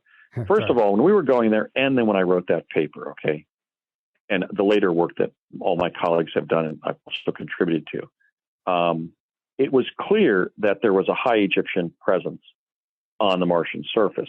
We saw pyramids on the surface that looked very Egyptian, but then Ross Curley of Mars, the Mars Anomaly Research Society, found like an intaglio carved into either metal or rock, which was photographed on day 2012 of all days, the 2012th soul of Mars, of the rover Spirit.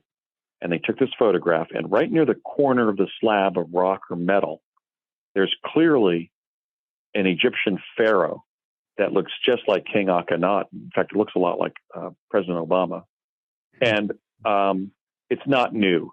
And it was found by NASA, and they've been denying life on Mars, both ancient and modern.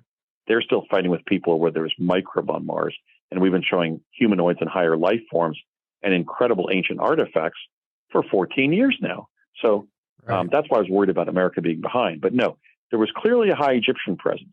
Now, regarding the more modern, potentially American or Western presence, when I went to up to the jump room called the Corkscrew, and then walked to the right diagonally, and then ultimately through what we call the dilapidated brick city, the bricks of that collapsed city was partially intact, but there were many things on the ground and just walls and ceilings that had fallen apart and stuff. Nonetheless, they looked like small brown bricks that you'll see like in the colonial district of Philadelphia, Pennsylvania, from, the period of our founding. When I've reviewed both not just both, but the terrain, the animals, the humanoids, and such structures to the Barsoom novels of the writer Edgar Rice Burroughs, that writer of Tarzan, whose book plate was Tarzan holding up Mars, because his Tarzan series was financially supporting his Mars series, his Barsoom novels. I and others, including my vice president of Mars, Louis Michael Reinhardt, have concluded that Edgar Rice Burroughs was either on Mars or knew people who had been given access by some group, maybe Freemasons or something, or government officials, about earlier visits to the Red Planet than the 1980s.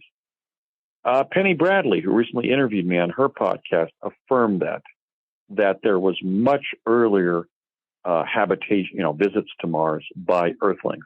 We certainly know there were by Egyptians under the reign of Akhenaten, the sun god. It's interesting that they would call him the sun god. Sounds rather solar system oriented. But no, we clearly proved when we went there, and then when you studied NASA's images years later, decades later, in fact, that 2.5 decades later, that there was a high Egyptian presence there. And there also seemed to be strong circumstantial evidence of early American or Western building there on the surface. Right. So I think the whole process of traveling via arc may have been, for example, an ancient science that was periodically rediscovered, revived, just re-implemented. So I don't think we were the first to be on Mars. We were told, Obama Dugan and I were asked to read about 4 inches of documents in French, the French language, which I knew some of, and as did they, from studying it for 4 years in junior high school and high school, from the French External Intelligence Organization, which stated that the first humans from this epoch to go to Mars were 2 Americans who went via 2 American astronauts who went via rocket in 1964. But then we have all the claims of an earlier German presence, even during World War II. Correct. So I cannot state that we were in the first cadre of modern Earthlings even to go to the Red Planet. I've never claimed any, first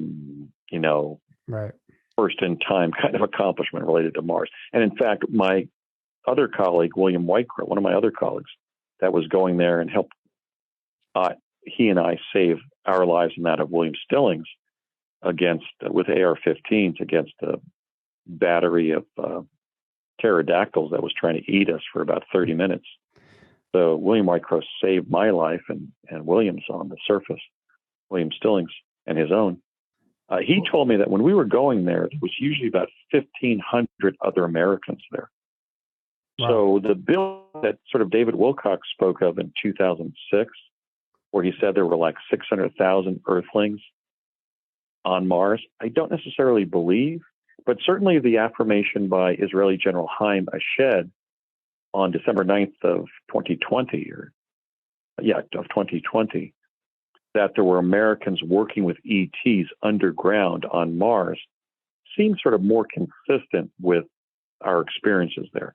Right. But what Whitecrow did confirm that there was as many as 1,500 when we were going. So I've been told a lot. I mean, Bernie Mendez said, no, there were only about 40 of us in the whole program. So I just don't know. And that was one of my beefs with the CIA. I had said to Courtney Hunt to the CIA, Courtney, you're kind of like an ET. He said, why would you say that? And I said, because you only give answers to desired questions. I mean, your agency is asking me, and other agencies are asking me to go, and military departments are asking me to go to another planet, millions of miles away, and I might die there or be left there. And you're not even telling me these questions. You told me how there's oxygen on Mars, but you're not telling me how many of us are up there, what we should do if the jump rooms fail, how we can find food up there. They were really endangering our lives, and they also didn't pay us. After saving a fellow astronaut's life, that of Bernie Mendez, by carrying him a mile to my right shoulder with terribly depleted oxygen, which was almost impossible, the CIA promised me the Space Medal of Honor, and they never even told me what my DD-214 was when it arrived from the Navy in 1985. I ripped it up because I didn't even know what a DD-214 was. Right. So what I found in my study over the last 20 years, or actually now 22 years, which I began around 2000, consulting with experts on the U.S. intel community and military, like Dr. Jean Marie Arrigo of UC Irvine, a UC San Diego educated social psychologist who specializes in that area, is that operatives are never paid and are shoved off deck. Operators are the 20% of operatives for CIA, for example, who are doing operations, the other 80% being analysts. And they just regularly do this. They use people and throw them away. They don't pay them. They don't fulfill the promises they made in terms of decorations. I mean, imagine winning the Space Medal of Honor for service between age 19 and 22.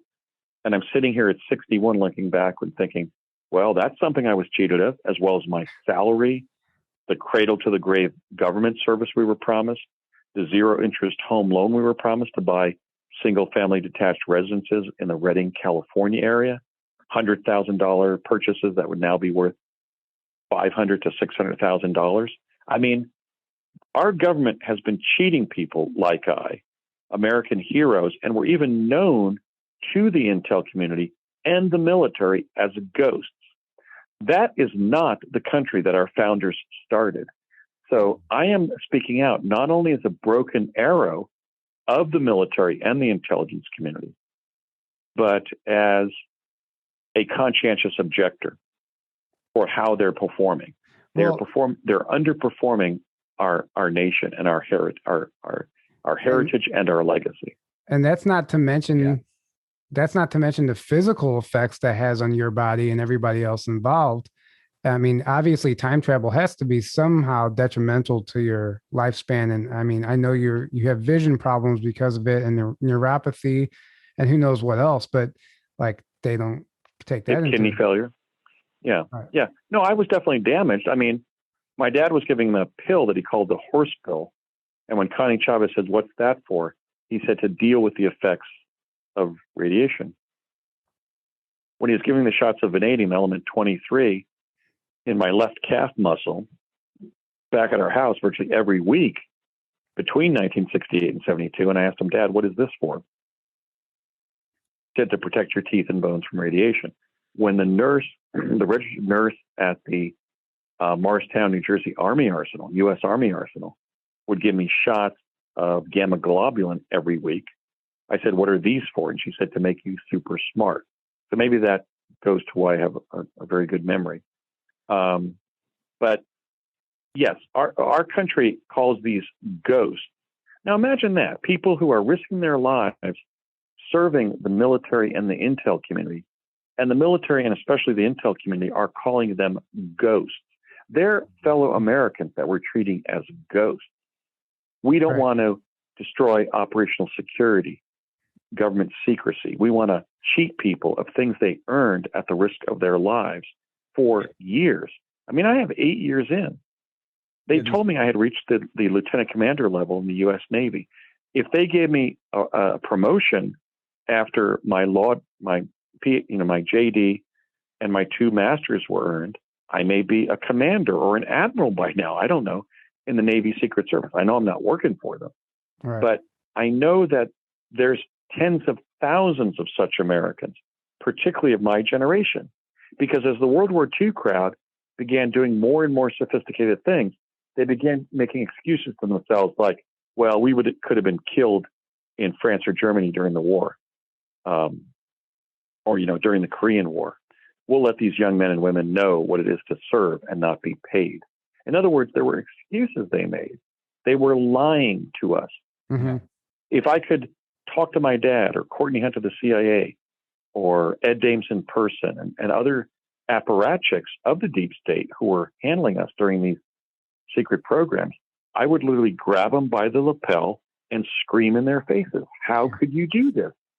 Why weren't we paid? Why weren't we given our military decorations, our other benefits? I mean, I had to worry about my academic debt for years, even as a practicing attorney here in the state of Washington. I'm inactive now because of my vision loss and my kidney problems. But I was active for almost 25 years. And I had to worry that whole time about my academic debt and have very little money left after practicing. And yet I never should have had any academic debt. Right. So we're literally persecuting people who have served the country. Yeah. And I consider that even worse than people spitting on Vietnam veterans when they came back, because those are people inside the government screwing their colleagues. I mean, I was 19 when I went to Mars. William Brett Stillings was 14. Okay. Regina Dugan was 17. Obama and McCool were my age. Barack Obama being like 45 days older than me, and Willie McCool being 5 days younger than me. Yeah, everything you just said confirms everything we know about the deep state. They care about power control. They do not value human life. They do not have morals or integrity. But they have infiltrated into these positions of power and these intel agencies, and kind of like taken over from there. And they use people as pawns, and they're disposable. Like you said, they don't treat you with dignity. They don't care. You're just a disposable pawn to them, and it's sick, and it needs to stop. It needs to end, and we need our country back. Like, right. And we also have to remember a lot of the people who work as operators handling operatives are not in control. Yeah. I mean, there's a Roman Catholic and a Mormon faction, for example, within CIA. No, it's the top of the pyramid. Yeah. My dad was a devout Roman Catholic, as was his friend Connie Chavez and a number of other people on the program, probably John Alexander McCone, which is, of course, an Irish name. So he may very well have been in that Roman Catholic faction within CIA. Now, we know, at least according to the author Tim Cohen, that the Knights Templar, the Rosicrucians, and the Priory de Sion basically are ultimately protecting the British crown. Yeah. That may be the residual control of America under the British monarchy. Mm-hmm. My dad and Connie Chavez told me they were Knights Templar. And when I asked them, what's that? They said something like Soldiers for Christ. And I said something like, this was at lunch at Angelo's, Peter D'Angelo's Italian deli in White Rock, New Mexico. They said, soldiers of Christ because Jesus has enemies. And Connie Chavez said that in a very kind of angry sort of Latin American dictator kind of tonality. So I think we have to explore secret societies. We have to examine the overlap, let's say, between the Vatican and the time travel programs I was in, because, of course, the Vatican definitely was the provenance of the chronovisor. And I saw Father Ernetti at the chronovisor facility at the Morristown Performing Arts Center when it was under historical redevelopment into a public facility. It was just closed at that point. And then, of course, there was the way in which many of the people in both programs, or at least some, were CIA, and we know about the substantial Catholic faction.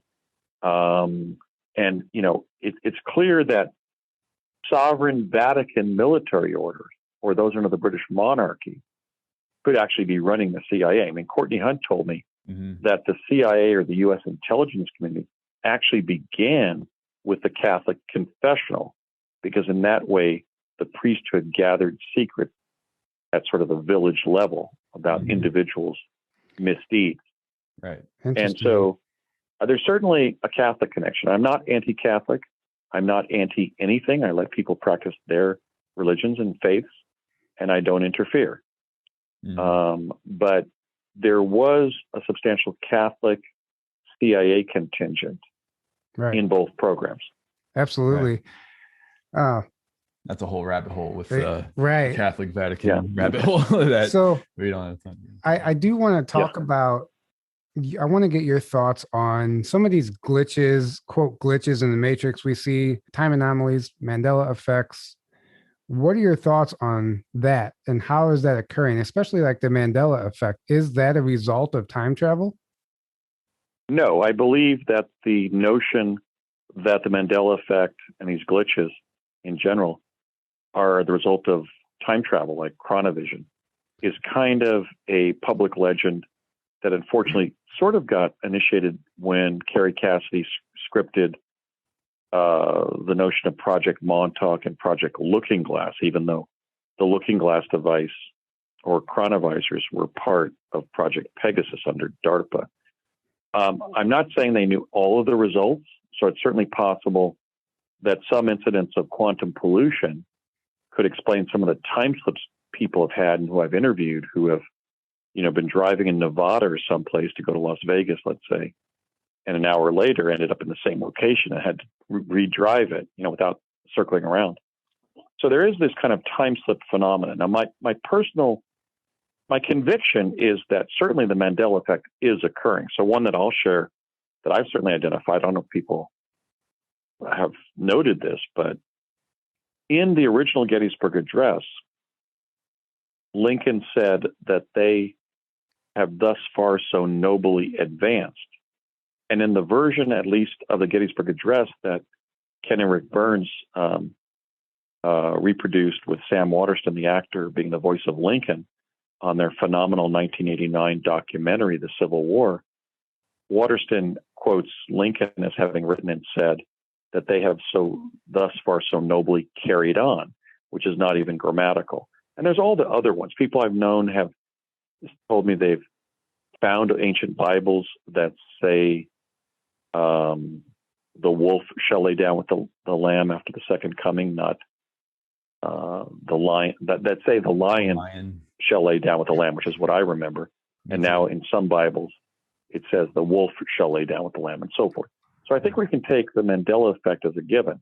Now, my conviction is it's not time travel, which has always been rather de minimis in location and extent. It is the 2,000 or more nuclear weapons that we've exploded that I was happy to see Richard Dolan state on a mainstream UFO program recently that the primary motive for the post-war UFO activity we've gotten has been our practice of blowing up nuclear weapons. That would be my guess, that they've destabilized the quantum hologram, at least to have episodically changed content or event of that nature. Because it hasn't been a massive dislocation where people have woken up and, the state of New Jersey is no longer there. But there have been incidents like that case in Japan where the guy showed up and showed a passport to the Japanese authorities which was for a European nation that didn't exist. I heard about that. Yeah. And those types of events. So those seem to be local, episodic time slips to other dimensions or lost or changed content. And I don't believe time travel is causing that, although I don't discount the possibility that it could have caused some of the time slips. But I think the greatest danger that we should worry about and have worried about for many, many years is the fact that nuclear weapons destroy the physical substrate of the known universe. And that was serious enough for inhabitants of other star systems to visit us and not just begin studying us, but studying our children, and not just studying our children, but studying the children of our aerospace community. Because look, we had nuclear weapons and rockets. So what could they readily conclude? We were going to take our destructive weaponry or devices into the wider universe. And in fact, I learned from people at CIA that the reason individuals like I, whose fathers had or mothers had worked in the defense industry, is the ETs are so advanced, they were capable to track those adults home with different defense-related industrial materials on their clothing. Because I was being contacted by the small grays throughout early childhood and being sort of tested by them and sort of given a planetary consciousness like John Mack described in his book Abduction or Abductions. And that explains why I went on to become an environmental writer in LA, write for the Cousteau Society, and then pursue 3 advanced degrees in environmental studies. I was basically given a planetary consciousness, I believe, by the small grays. Now, I don't know what the small grays are, and I do know that the government did not know what they were, where they were from, or what they wanted. In fact, I was instructed to find that out during my lifetime. So when the Alex Colliers of the blogosphere say, I know these are from Lyra, and these are from Ganymede, and all these different, inclusive statements about where different ET factions are from, I do not believe that. That has not been the U.S. government's understanding. And there are other people very close to me who had parents working for the Defense Department or the military who would confirm the same thing. Usually their fathers, confirmed that we didn't know where they were from, what they wanted, or what they were. Unless things are compartmentalized, and there's some people that do, because that's always, in my mind, that's always a possibility. That's possible. Yeah, it's possible. There's people that do know, but they're not. It's all a need to know kind of structure. Well, and you're not going to have advanced ET races that respect humans. They're not going to give the government who are treating humans poorly. They're not going to go give them the information that they're looking for. They're going to leave them on a wild goose chase, and they're going to start contacting some of these starseeds that aren't individually. Yeah, individually. Been happening for. So we can't discount experience or claims just because the government doesn't know about it for that reason, and many other reasons. I think at this point it's all possible. But you can't. It is. But I'm just saying that it's my suspicion, as somebody with an original background in journalism professionally, that those who claim a specific sort of artisanal knowledge of specific ETs being from specific star systems are not offering supporting evidence. That's becoming very common, where those things then get sort of memeified in the blogosphere. And I agree with that. I'm just not convinced that that's true. It's unsubstantiated claims that no one can prove one way or the other, but people cling on to as truth when we really don't know. And then there's so many people that they've almost put themselves on this pedestal, like, I have all the information, only believe what I'm saying, and then and then somebody else is saying stuff that's a little bit different, and people form these groups, and it's just like, guys, you gotta don't do that. Right. And also that historiographic violation of sort of specificity being offered to promote belief, but not to support the claims. Right. That sort of specificity without evidential linkage. Right.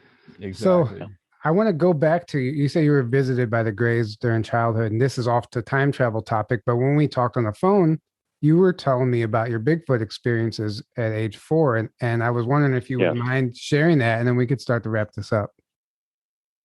Well, in August of 1966, I was a month shy of my 5th birthday.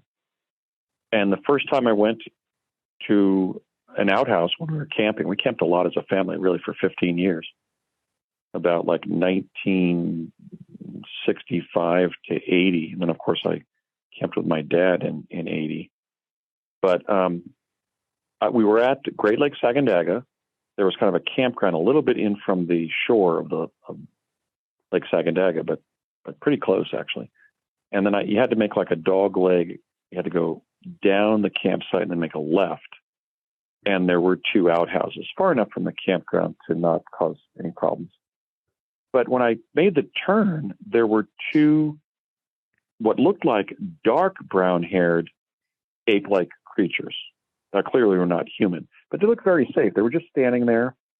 They didn't come running after me. They didn't smell really bad, as has been reported about Bigfoot. And they were clearly an adult and a child. The child was not my age, which was, as I said, 4 years and 5 months. And then, by the way, this was a year before the Patterson-Gimlin footage from Scott Bluff, California was filmed. And so I didn't even know what a Bigfoot was or hadn't heard about it. And I walked up to them, and being trained as a polite kid, I said, would you like to use the bathroom? And they just ignored me. They weren't speaking English. So I went in to do my business. And then when I stepped out of the outhouse, the adult Sasquatch was standing in front of me on the right side, and his son or grandson or nephew or kid from his tribe, who looked about, I would say, about a year older than me, maybe 6. He's definitely taller than me, but he was still very much a young kid. We're both looking at me. And when I did so, when I stepped down from the outhouse and looked up to see that they were literally looking at me fully, directly at them, the older Sasquatch jabbed his right hand towards the younger Sasquatch as if to say, representationally, and I wouldn't say psychically, but it could have been psychic. He said, look, he's your age. Why don't you play with him while you're camping here at Lake Sagandaga? And I didn't really say anything. I didn't fear them, but I was cautious because they didn't look normal. Now, how do they look?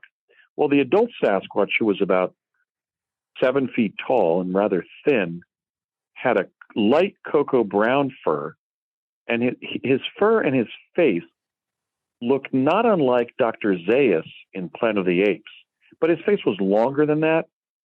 It was simian and not as simian, but certainly his mouth was just a slit very far down on his chin. Now, the boy on his left didn't really look like a Sasquatch, even though he was physically all covered with darker fur, the very sort of tone that the light of both of their furs took when I originally saw them as I was walking towards the outhouse. The boy looked more like Eddie Munster. He had like a widow's peak. He had very jagged, what are those called? Incisor teeth, the sharp teeth. Yeah. On the front, in the front of the mouth, on both sides of the front of the mouth, and they were very long. So you looked sort like of saber-toothed almost. Almost. Well, they were sort of vampire-esque, yeah, but they were inside his mouth when he closed his mouth, but they were still very long, like 3 or 4 times the length of ours. And so I just didn't know what to say, and I realized they weren't speaking English. They were using, or the older Sasquatch was using hand gestures. So I just walked around the boy and smiled and nodded. And then as I walked back to our campsite, I looked to my right, and they were both walking slowly through the tall grass, even though that tall grass would possibly, for a creature at least that high, the 7-foot tall Sasquatch, would have been visible by campers, including my own family, looking to the back of the campground from their tents or their fireplace or whatever in their campground. So they must have disappeared literally into the tall grass. Now, Dr. Melba Ketchum, who found that Sasquatch have the matrilineal or maternal, motherly DNA of modern humans and the fatherly or paternal DNA of an unknown primate, she did confirm for me off the record that they disappear. Now, Bernie Mendez, my fellow Mars astronaut, stated that he was asked by the government to track some 2 Sasquatch who were running near the Holloman Air Force Base in New Mexico. And he was sort of chasing them with a helicopter or in a helicopter. And those Sasquatch were clocked at running at 120 miles per hour. Now, I've linked that back to the fact that 2 days later, when I was just throwing this little football around the field near our campsite, the younger Sasquatch ran out of the woods, smiled at me, and began playing keep away with me, or, go get the ball, or whatever kids call that. It's been many years.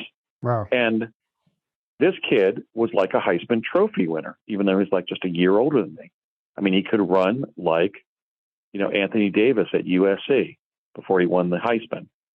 He was a phenomenal athlete. So my theory is that the Sasquatch don't disappear, but just go from standing there to running away at 120 or more miles per hour. So people think they have disappeared. But he was an incredible athlete. Now, the strange thing about his behavior when we were playing together was I didn't ask him to play with me. I didn't see him. He just ran out of the woods. when I started throwing the ball around the field. And I didn't see him up in the woods when I was doing so. In fact, I hadn't seen him since I confronted he and the older Sasquatch up near the outhouse. And every time he would go retrieve the football that we were playing with, he would come up to me and not give me the ball right away, but kind of headbutt me by slamming his forehead into my forehead and kind of affectionately rubbing his face back and forth across mine, especially my forehead. And he wasn't trying to kiss me. There was no attempted sexual abuse by either of them. It was just like a Sasquatch way of saying to somebody, hey, I really like you. Thank you for playing with me. Now, the bad side of that is he hit my head so hard with these headbutts that I got a splitting headache and had to spend like the rest of the afternoon taking a nap in my tent that I shared with my brothers. And his breath was horrible. Both of them didn't smell physically, BO, but his breath smelled like a 6-year-old human child that had eaten meat from around age 1 or 2 and never brushed his teeth. It was god-awful halitosis or bad breath. But he was very friendly to me. I finally said something like, I got to go. I've got a really bad headache. And so I took the ball and kind of showed him it was mine. I was leaving. I pointed to the campground. And he just kind of smiled and ran back into the woods. But I think this is proof positive that there are different Sasquatches. There's supposed to be like 4 major ones. Right. The radio personality Gary Anderson recently told me that he was chased by a dark, apparently male Sasquatch, dark black or brown furred male Sasquatch that was alternatively chasing him by running on 2 feet and then getting down on 4 legs. And I witnessed no such behavior by these primates that I met. And so I think we have to be open-minded about what exactly we are when we're talking about Sasquatch. Right. I think there are many forms of humanoids on our planet. I agree with that. Yes. That's why there's so many different accounts and different descriptions of their behavior and personalities and the way they interact and the way they verbalize or don't verbalize. There's so many things to explore there, but that's very interesting what happened to you as a child and very specific that we don't typically hear that type of detail coming from a sighting or an experience like that. But thank you so much for joining us today. This was great. We covered a lot of ground. I know we've been going for a little over 2 hours now, so we're going to go ahead and wrap this up. Is there any last words you'd like to share or want to let people know how they can find you for interviews or something like that? I think on today's show, since I mentioned a number of TV broadcasts so much, I want to just repeat my experience that television is the 4th branch of government. And if you agree or even condescend to appear on it, you're setting yourself open to be lied about by paid liars. Mm-hmm. I was lied about by Matt Markovich of KOMO in Seattle, the very major city in the state where I've practiced law since 1996. I was an admirer of Governor Jesse Ventura, and he gratuitously lied about me when he did an excellent show about me and even proved my claims, and then did this sort of bizarre statement at the end of the broadcast that I hadn't time traveled, but he was certain I had been a victim of mind control. Now, that apparently was some nonsense scripted for Governor Ventura by his producer, Michael Braverman. Then I was lied to by Stephen Colbert, whose producer, Jeff Cooper, stated that they wanted to do a legitimate interview of me to explore how teleportation can alleviate American reliance on Middle East oil supplies. And then they just cut up the interview and made me look like a cosmic a-hole. Of course. And fool. That's what they always do. But then in the case of William Shatner on Weird or What, I knew that Bill Shatner was a great actor and science fiction, Avatar, with Star Trek and everything, and that his métier on that show was going to be humor. And I think he did a pretty funny job with it. So I didn't resent Bill Shatner's program with me. He's a nice guy. But something strange happened on that show. Instead of calling my dad Raymond, they used the name, I won't repeat it, but the name of a first cousin of mine, one of my dad's nephews. So that's the Intel connection to U.S. television. They're constantly subverting true facts, calling truth tellers liars, and talking about, for example, an ET presence. Just use this as an example. Talk about an ET presence that my dad was designing the metal alloy by which the ramjet would be built 70 years ago to drive the ET craft away from our planet. And they're still trying to enthuse Americans with shows like Paranormal Caught on Camera. Oh, look at these lights in the sky. They know we're being visited. I was briefed on that in 1970, 71, that they knew we had been visited by as many as 70 different species of extraterrestrials from different locations in the universe, and that 4 were visiting us frequently. The small grays, the tall grays, the amphibians, and the Nordics.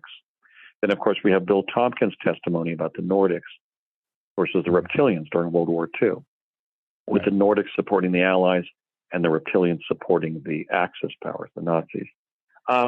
So I'm very disturbed that true history is not being taught in America, and it's being constantly subverted by American mass media, especially television.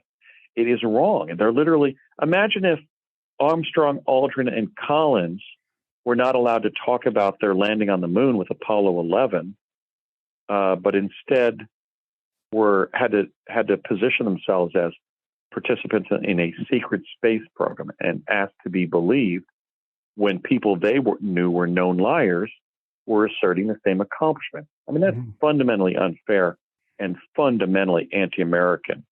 So I just want everybody to appreciate that and know that I was really subverted in sharing the truth when I agreed to do television programs. Not a single one was fair, except maybe the Travel Channel Mystery of the National Park broadcast I did on going back to Gettysburg. That was fairly fair.